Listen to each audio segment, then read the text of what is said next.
Salut tout le monde, j'espère que vous allez bien. Aujourd'hui on se retrouve pour une nouvelle vidéo. J'ai eu envie de faire une vidéo sur vos unpopular opinions sur les brayeurs, ce qui fait que vous ne franchissez pas le pas. Enfin bref, tout le mal qu'on pense de brayeurs en gros. Donc du coup je vous avais fait un sondage sur Instagram et vous m'aviez donné en gros tout ce que vous pensez de brayeurs et voilà vos unpopular opinions sur brayeurs. Et donc j'ai décidé que j'allais en faire une vidéo parce que c'était intéressant d'avoir votre avis et face à mon avis de collectionneuse, parce que bon, je crois que je suis devenue une collectionneuse assidue, non? À partir de combien de brayeurs on peut dire qu'on est fanat, hein? Du coup, on va commencer avec le tout premier unpopular opinion. Le principal fait que vous n'achetez pas de brayeurs, c'est l'argent. Ça peut se comprendre, mais pour parler de ça, je crois que le mieux, c'est encore de se rendre sur internet pour vous montrer quelques petites choses. C'est le site de Model Perversand et donc effectivement là encore tout dépend de la taille du brayeur que vous allez vouloir. Effectivement quand on prend des traditionnels neufs on en est facilement, je vais donner une fourchette assez large de 45 €. Alors évidemment il y en a certains qui dépassent un peu le prix, mais si je me rends par exemple chez les chevaux classiques, vous voyez, on en est à 21, 19. Voilà, là vous voyez, vous en avez pour 21 €, c'est une licorne. 24 parce que c'est un cheval spécial, 24, ça reste voilà 19, vous en avez pour 20 à 25 € quoi. Ça dépend vraiment des chevaux que vous allez vouloir, mais c'est largement possible d'en trouver pour 20 €. 20 € si je fais pas de bêtises dans mes calculs. Aujourd'hui ça fait 2 schlech. Parce que du coup chez moi ils sont passés à 8 € l'unité, donc 8 et 8, 16, oui ça vous fait 2 schlech. Alors quitte à avoir 2 schlech moches, je préfère autant avoir un cheval brayeur réaliste, à chacun son avis après. Mais encore une fois, on peut toujours descendre de prix si on va voir dans les stablemate. Par exemple, je suis sur les stablemate blind bag, donc c'est-à-dire que vous achetez un cheval, une pochette et vous savez pas la figurine qui est à l'intérieur, ça vous fait à 5 €. Et après à l'unité, vous les avez à 5 € aussi. Et par contre, on a découvert quelque chose en calculant pour le Photoshop. Les packs sont en fait beaucoup plus intéressants parce que si je vous fais le calcul vite fait, 29,40 que divise 1, 2, 3, 4, 5, 6, 7, 8 chevaux, ça vous les fait à 3,60 €. Donc prendre un pack comme ça c'est l'idéal. Et par exemple si vous prenez un Mystery Fall, donc là vous avez 3 chevaux, bon il y a un poulain dedans mais ça fait quand même 3 chevaux, divisé par 3 ça vous les fait à 3,31 €. C'est quand même pas mal. Et le pack de 4, ça vous les fait à 4,75 €. Donc à la limite c'est plus intéressant de prendre des packs que des chevaux à l'unité. Et les blind bags, si vous prenez la boîte entière, 114, je vais arrondir à 115 que divise 24, ça vous les fait à 4,79 €. Alors certes, il faut pouvoir sortir 115 € comme ça, mais bon, les figurines vous reviennent moins cher. Sans compter que vous avez des doubles à l'intérieur, si vous voulez, et qui se vendent facilement dans les 4 à 5 € sur Vinted, vous récupérez votre marge facilement en vendant les doubles et en gardant ce que vous voulez. Donc certes, de premier abord, ça fait cher, mais après, il y a beaucoup de solutions pour en trouver d'occasion. Et effectivement, on en trouve aussi en Europe. Et du coup, je vais pouvoir bifurquer sur le second unpopular opinion, qui est le fait qu'on n'en trouve pas en Europe. Et alors là, je vais me rendre sur eBay, parce que y en a aussi sur Vinted, mais je préfère pas vous montrer les annonces Vinted parce que y a les pseudos et j'ai pas trop envie que les gens viennent râler. Il y a aussi moyen d'en trouver sur Le Bon Coin. Là par exemple, je suis sur eBay et j'ai mis l'Europe continentale, en fait, donc tous les pays de l'Europe. Ça vous fait environ 5 € de livraison ou à 15 € si ça vient d'Angleterre. Et là, vous avez quand même 953 offres pour les brayeurs. Donc c'est quand même pas mal. Donc 29 € plus 19 de frais de port divisé par 10 chevaux, ça vous fait les chevaux à 4,80 €. C'est pas mal. Sachant que le classique, je vous rappelle, il est dans les prix à 20 €. Les deux schlech, ils doivent bien valoir, bon celui-là, une dizaine d'euros avec peut-être 3-4 le poulain et 5 € chaque stablemate, sachant que lui c'est un custom, à voir son état après. Je vais pas vous faire toutes les annonces parce qu'il y a de tout et puis là en plus j'ai même pas sélectionné le fait que ce soit juste en achat immédiat ou rien que les enchères. Donc franchement vous avez beaucoup de possibilités de trouver des brayeurs en Europe, même d'occasion. La communauté s'élargit, il y a les live shows aussi. Il y a beaucoup de possibilités, vous avez des groupes Facebook aussi, rien que pour les ventes soit en Allemagne, soit en Angleterre. Alors après, en Allemagne, méfiez-vous parce qu'il y a beaucoup de enfin moi de ce que j'ai vu, il y a beaucoup de collectionneurs qui soit ils mettent le prix, soit collectionnent collé custom, donc les prix vont être assez élevés, alors qu'en Angleterre c'est plus de la collection, donc vous allez avoir des chevaux un peu plus facilement abordables. Et pour ceux qui ont suivi les actualités, effectivement, va y avoir une douane étant donné que l'Angleterre est sortie de l'Union européenne, mais j'en ai fait l'expérience.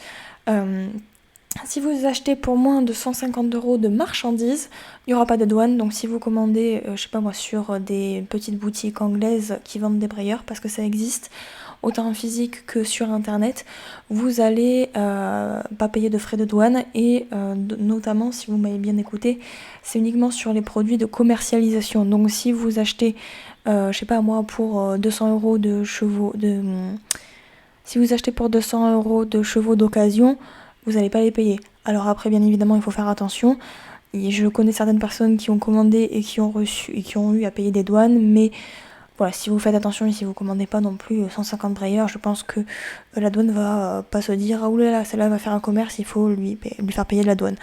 J'ai commandé déjà 2 colis qui venaient d'Angleterre et je n'ai rien payé. Enfin si le prix de la figurine et les frais de port, mais la douane, rien du tout. Pour les plus patients, je sais qu'Azaya va bientôt, veut ouvrir une boutique de brayeurs, en gros, et vendre des figurines. Alors je ne sais pas quand elle sera ouverte, mais apparemment ce projet se concrétise, donc je vous invite à la suivre si vous voulez pas louper cette information. Un autre de vos arguments, ça a été le fait que les chevaux brayeurs en fait n'ont pas d'effet poil, et vous trouviez ça vraiment pas réaliste. Donc effectivement, juste pour vous rappeler que Schleich aussi a eu des figurines qui n'avaient pas d'effet poil. Alors, est-ce que les chevaux de maintenant qui ont un effet poil sont plus réalistes que ceux qui n'en avaient pas ?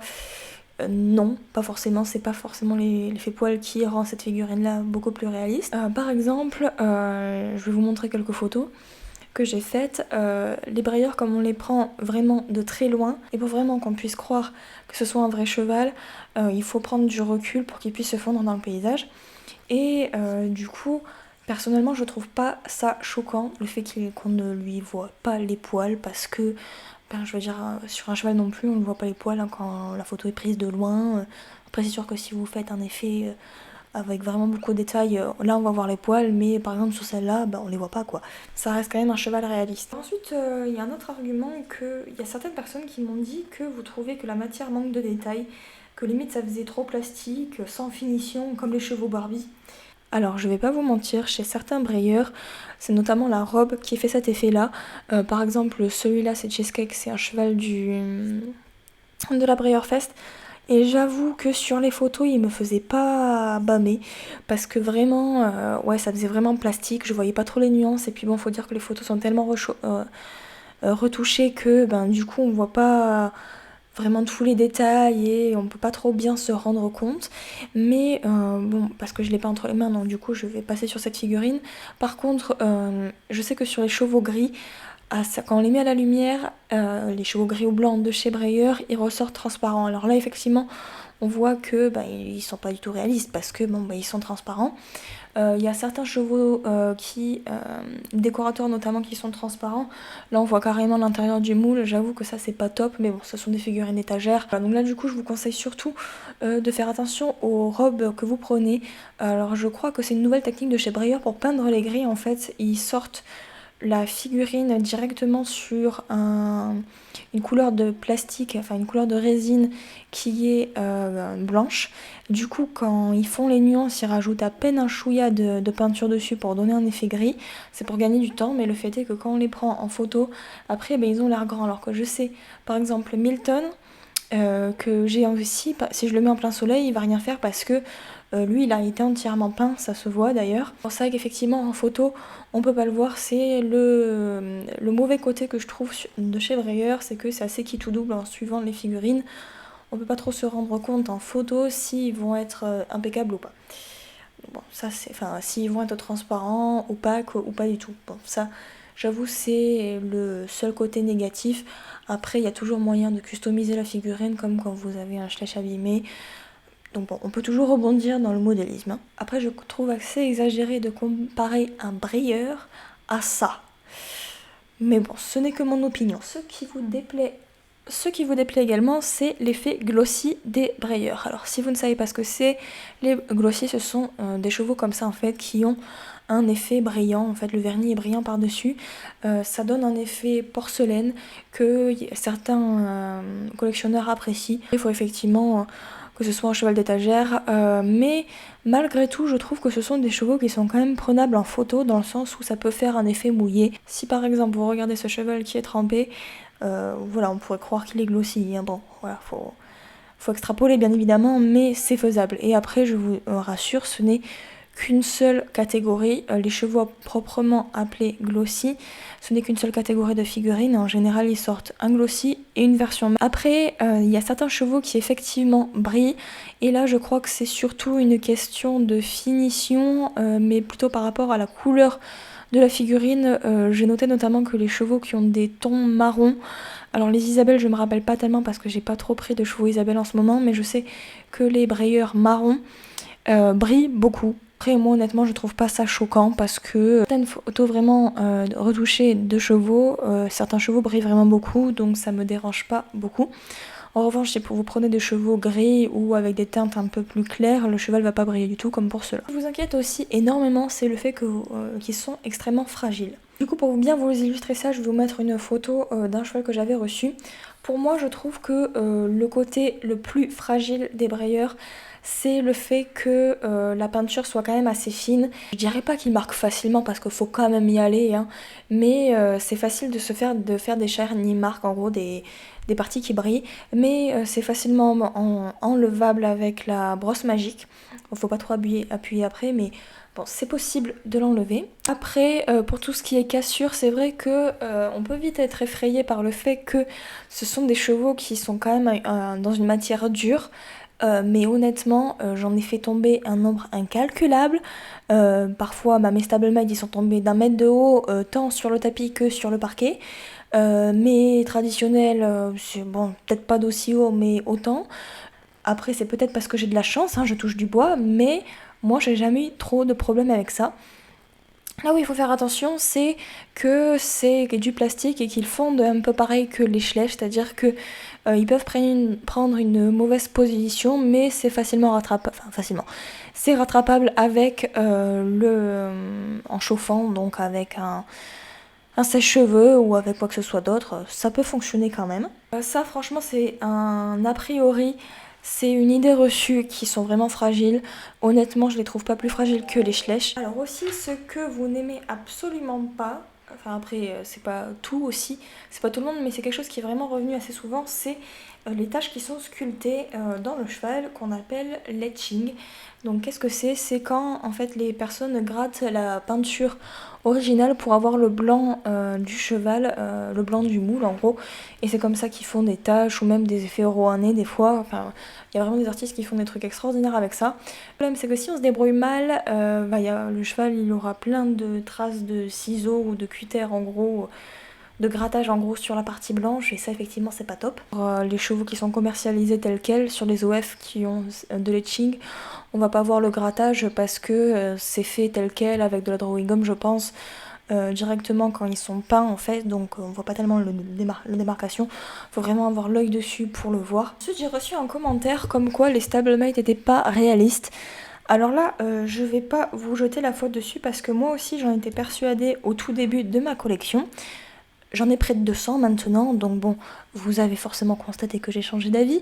Là, je dois jeter la pierre aux photographes de chez Breyer qui ne rendent pas du tout justice aux stablemate. Autant quand on les voit vraiment de près, genre comme lui par exemple, ou encore lui, franchement, ils sont réalistes. Là, il n'y a pas à dire, ils sont vraiment réalistes. Moi, je les aime beaucoup. Et surtout, pour l'échelle, avoir ce niveau de détail, c'est vraiment incroyable. Après, bon, forcément, il y a des moules qu'on aime ou qu'on n'aime pas, mais ils régressent pas tellement que ça. et ne vous arrêtez pas à ce que vous voyez en photo, vraiment, faut en avoir un entre les mains pour se rendre compte du réalisme. Et le dernier, le meilleur pour la fin, ça prend trop de place. Effectivement, je vais pas vous mentir, n'est-ce pas, quand par exemple je vois ça, moi je trouve ça magnifique. Après, j'aime vivre dans un espace encombré, donc moi ça me dérange absolument pas, mais effectivement il faut avoir de la place. Après je vous conseille de plancher plutôt sur les stablemate et les classiques, à la limite avoir un ou deux traditionnels, après c'est votre choix bien évidemment. J'arrivais à caser 9 brayeurs traditionnels sur une étagère. Pour la même taille d'étagère, j'arrivais à caser 15 classiques. Et alors en stablemate, j'ai jamais compté, mais par exemple sur la grande étagère que j'ai en bas, l'étagère en fer en fait que j'ai sur le bas du mur là, j'en ai environ, j'ai mes 237 je crois stablemate. Autant vous dire que ça prend pas tellement de place que ça. Pour vous dire, après les 237, je les fais en 2 étagères en plexiglas sur mon mur pour tout ce qui est schlech et autres échelles schlech et papo, etc. Donc voilà, il suffit de taper sur une bonne échelle pour voilà, gagner de la place. Et ensuite, quand on aime, on ne compte pas ni la place ni l'argent, évidemment. Hein. Voilà, donc écoutez, j'espère vous avoir convaincu. Bon, même si ce sera pas pour tout de suite, n'hésitez pas, si jamais vous avez l'occasion en live show d'aller en voir un, d'en prendre un entre les mains. Ou peut-être que non, justement, ne le faites pas, parce que sinon vous allez craquer, vous allez vous ruiner. Tout ça pour vous dire que effectivement, ça, c'est une collection qui coûte de l'argent, mais tout autant que collectionner les pop, les maquettes de train, ou alors les figurines Marvel, etc. Et personnellement, je trouve pas ça plus choquant de dépenser 200 balles dans des brayeurs que de dépenser 200 € dans un sac de marque. Écoutez, ce n'était que mon opinion. Donc j'espère que ça vous a plu. Je vous invite à liker, à commenter et même à partager la vidéo si elle vous plaît. Et n'hésitez pas non plus à vous abonner. J'aimerais bien que on rappelle à YouTube et à son fichu algorithme que non, pour moi faire 400 vues c'est pas bien alors que j'en faisais 5000 avant. Non, voilà, après certes, je veux bien croire que comme je me suis désintéressée des schlech, il y a beaucoup de personnes qui se sont désintéressées de ma chaîne. Je comprends tout à fait, je parle de plus en plus de brayeurs, je comprends aussi. Mais bon, hein, voilà. Écoutez, donc j'espère que ça vous a plu. Et puis je vous dis à toutes et à toutes, à très bientôt pour une prochaine vidéo. Ciao ciao.